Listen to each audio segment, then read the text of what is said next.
ఇప్పుడు ఎస్కేని మాట్లాడా అన్న టెన్షన్లో ఉన్నాను. చెప్తా అడిగాను సార్, అందుకే. అది మాట్లాడట్లేదుగా, వద్దన్నారు. ఓకే. వాడి ప్రాసలతో చచ్చిపోతాను.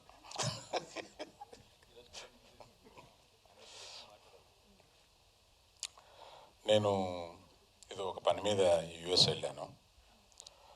అక్కడికి ఫోన్ చేశాడు బన్నీవాసు, సార్ ఇప్పుడే ఒక సినిమా చూసి వస్తున్నాను అని చాలా ఉద్వేగంగా చెప్తూ, దీన్ని మనం తెలుగులో చేయాలి,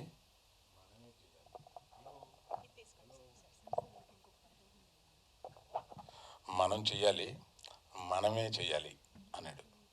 ఏంటంటే అట్లా చెప్పావు, మనమే చెయ్యాలి అంటే ఈ మధ్యకాలంలో ఇతర భాషల్లో వచ్చిన మంచి సినిమాలన్నీ మనమే చేస్తున్నాం కదా, అందుకని ఈ సినిమా కూడా ఏంటి మ్యాటర్ ఏంటి అన్నాను.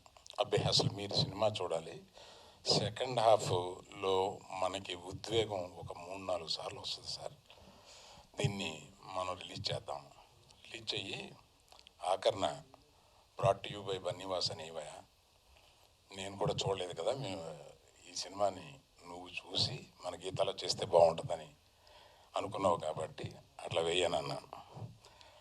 ఇందులో అతను మేమందరం పిల్లలు ఇట్లా, ఇందులో ఒక చిన్న ఇదేంటంటే అండి, ఇప్పుడు నేను కానీ దిల్ రాజు కానీ ఇంకా కొంతమంది సీనియర్స్ చేయాల్సినవి ఏంటంటే జూనియర్స్కి స్పేస్ క్రియేట్ చేయాలండి.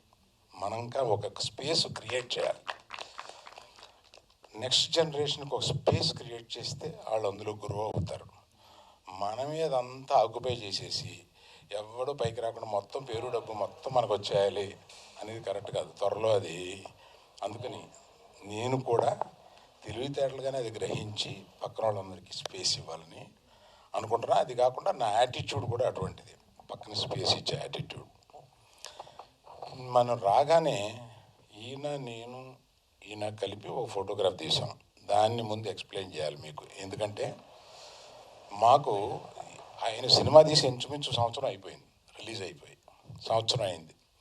ఏ సినిమా తీరు ఎవరిది ఒప్పుకోరు, చాలామంది వచ్చి చాలా టెంప్టింగ్ ఆఫర్స్ కూడా ఇచ్చారు నాకు తెలుసు.